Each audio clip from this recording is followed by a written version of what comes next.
So Tim Canova is running against prominent Democratic Congresswoman Debbie Wasserman Schultz. He also ran against her in the last election. Now, the last election he ran as a Democrat. This election he's running as an independent. I want to take a look here at a segment he did. He was on Rebel headquarters speaking to Cenk Uygur, and he's going to tell an absolutely amazing story that, frankly, I was wholly unaware of, which goes to show you how terrible the media is in this country, because I'm somebody who follows the news like a hawk, and I missed this. I knew nothing about this story, but listen to Tim's experience, and this is also why he's running as an independent this time. Take a look, and then we'll discuss. Debbie Wasserman Schultz. In the Sun Sentinel, you quoted as saying that she is the kiss of death, she's the albatross around this party, and a menace to Florida, the nation, and the world. Pretty strong language. Why do you think that? Well, I think it's pretty accurate. I think she did prove to be an albatross around Hillary Clinton's neck in the state of Florida, which was a pivotal state in the presidential election. I think for every Democratic voter that she might have attracted to vote for Hillary in, let's say, Blue Broward County, she lost a lot of votes outside of the blue sections of Florida. As far as a menace to Florida, she's really the epitome of the corporate machine here. She's been taking millions of dollars, and that's not an exaggeration, from some of the largest predatory interests, including payday lenders, Wall Street banks, the fossil fuel industry, even private prison companies. Recently, she's been attacking the private immigration detention centers under Trump, and yet she was taking money from the Correction Corporations of America while pushing a $100 million private immigration detention center in her own district. She's a drug warrior. She says that marijuana is a gateway drug. You know, she represents mass incarceration. She takes money from the big sugar industry and big agricultural interests, which are contributing to really a growing environmental crisis right now in the state of Florida. We see these blue-green toxic algae tides that are fouling the drinking water, certainly fouling the waterways and killing an awful lot of wildlife, hundreds of sea turtles and manatees, and it's a growing problem here in Florida. So, Tim, I think the most common and interesting question here, legitimately so, I believe, is why you're running as an independent. Why not just take her on in the Democratic primary? That's a great question, and we ran as a Democrat 2 years ago, and we ran quite a great grassroots campaign. We raised millions of dollars in small donations online. In fact, we broke records for the highest percentage of small donations online for any federal campaign in history. And we put that money back into the field. We had 4 field offices, and we created an army of hundreds of volunteers and field organizers. We were knocking on 10,000 to 12,000 doors a week, and our internal field numbers showed a very different result than the official result. It showed us actually winning the race. And that was our experience on the ground wherever we went. So after the race was over, after the votes were counted, so to speak, I asked to see the ballots, and we put in a public records request to inspect all the paper ballots in our race. The supervisor of elections, who's a close ally of Wasserman Schultz, stonewalled us for months. I finally brought a lawsuit. While the lawsuit was pending, the supervisor destroyed all of our paper ballots. And those were clear violations of state and federal criminal statutes. I mean, actual felonies. At the time, and I should say that's not an opinion. I mean, this was clearly established to the point where the supervisor admitted it in videotape depositions, and the Florida Circuit Court granted a summary judgment in our public records request and ruled that the supervisor had indeed violated these criminal statutes. So I wrote to all of the Democratic Party officials in Broward County and Miami-Dade and in Tallahassee with one simple request: to just join me in calling for an investigation. I did not get a single reply from any of these Democratic officials.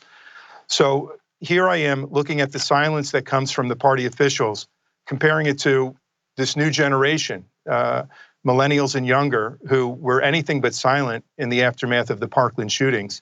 And most of those millennials and younger are now non-party affiliation. 70% of them, they say, are now independent. And I had a choice. I could run in a Democratic primary in a very Democratic district. There's only 24% Republican registration in this district.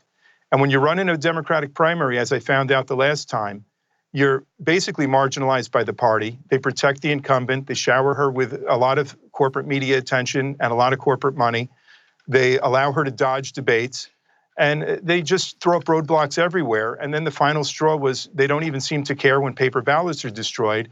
And I also asked to see the software, to inspect the software of the electronic voting machines and the electronic scanning machines. You're not allowed to inspect the software because it's considered proprietary. It's owned by the private vendors that are hired by the supervisor of elections. So, we don't really know what to believe as far as the outcome of the last race. I thought by running as an independent, it puts me on the ballot in November instead of a late August closed primary with a very low turnout. All those millennials and younger can now vote. And it really widens the kind of conversation that we can have on the issues. We're not really tied down to sort of the Democratic Party catechism and talking points. We can talk to all of the voters about a wide range of issues. And again, because it's such a gerrymandered district, there's very little chance that a Republican's going to win a three-way race. So, Tim, how much did you lose by, according to the official count? According to the official count, 13 percentage points, about 6,000 votes. Yeah, so do you think that there's really some chance that they just stole it? Like, don't get me wrong, I think that shredding the paper documents is outrageous, right? And yes. And the whole idea that these voting machines are proprietary and so no citizen can actually verify the vote is maddening and completely unacceptable. But do you think that they actually rigged the vote so that you would have won otherwise? My gut tells me they did. I'm sorry to say. Who commits felonies by tearing up paper ballots, by destroying them while litigation is pending, while they're the subject of litigation, if they're not trying to hide something? Our internal field numbers, based again on 10 to 12,000 door knocks a week and 2 to 3,000 phone calls a week, where we would rank the voter engagement in the van voter database, it showed us running away with it. It wasn't even close at the end. And all of the early voting sites and election day sites that I went to, it was the same experience that I had and that many others did. I got to tell you, Wasserman Schultz's name recognition is very high, like it is all over the country. But even here in this district, I think her name recognition works against her at this point. So, if it's possible to either hack these machines or to manipulate the software of the machines to get a desired outcome, well, why wouldn't they do that if they could get away with it so easily? Holy shit. Debbie Wasserman Schultz may have stolen an election. Actually, hold on, pause. May have stolen two, because we already know she was directly involved with the DNC rigging it against Bernie Sanders. Wow. Wow, wow, wow, wow, wow. They've done a tremendous job hiding these facts. Because I'm a political junkie, I had no idea about any of this until right now, until this week. So I am fucking floored. But nobody should worry, because I'm sure everybody's going to all agree, hey, since we're all so concerned about election meddling and protecting our democracy, everybody's going to call for an investigation into what happened here. All the politicians are going to immediately propose legislation to ameliorate these ills to make sure it never happens again, right? Listen, there is a lot more grotesque fuckery going on than even I would have predicted. I mean, there was that question about what happened to Brent Welder. He was up in all or the overwhelming majority of polls, and then he was leading, and then there was a glitch, and then he ended up losing. I mean, to even ask that question now, I will be portrayed as some sort of fringe lunatic conspiracy theorist, but what are you supposed to do, and how are you supposed to talk about it when the facts are what they are and nobody else is discussing them? I mean, those facts, that's what happened. He was up in the polls, he was leading, and then there was a computer glitch, and then he lost. To say that's not suspicious would be the conspiracy, because then that person would be actively bending the reality to try to fit what they want to be the case. So I'm just a vessel for the information. That's all I am. I'm not putting any conclusions on it. I'm not saying anything definitively. What I am saying definitively is, why would we not, number one, do paper ballots? Now, Tim just explained they have paper ballots there, and it still wasn't enough to protect the election and its integrity. ban private voting machines. That's another thing that I think is incredibly important that nobody's discussing, because a lot of these private companies even have their own biases. They have people who create the company or who are on the board of the company or whatever who are big-time Democrats or Republicans. That's a big problem. Big-time political players creating the voting machines.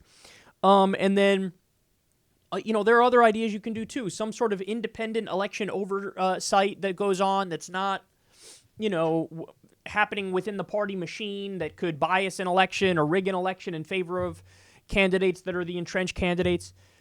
I don't know exactly what the answer is, but I do know that what we're doing right now is not acceptable, because there's been so many examples of something being wrong. And instead of seriously investigating it, media doesn't even talk about it. They didn't even talk about it. Again, I'm just learning about this, and I do this shit for a living. So it's unacceptable, man. There's a very good chance Debbie Wasserman Schultz stole this damn election from Tim Canova. And then again, how are we supposed to know now when he runs as an independent? Let's say he wins as an independent. How are we going to know that there wasn't fuckery in this election too? Because presumably the same people who were running the election before are running it now. Just because he's running as an independent doesn't mean now the election is steal-proof. I don't know what the answers are here, but what I do know is something's fucked up, and there's no real response to try to fix it. Like I said, there should be legislation everywhere trying to address these issues. That you have less to worry about from Russia than you have to worry about from the establishment and the powers that be in this country. And even just the gerrymandering and the voter ID and things of that nature, all of that shit. There's more election fuckery from within this country. There's more election fuckery in a single Goldman Sachs donation or a predatory payday lender donation to a politician than there is from outside influence. So there's a lot of stuff to address here, but I am absolutely floored by this story, which basically implicates that Debbie Wasserman Schultz very likely may have stolen her own election too.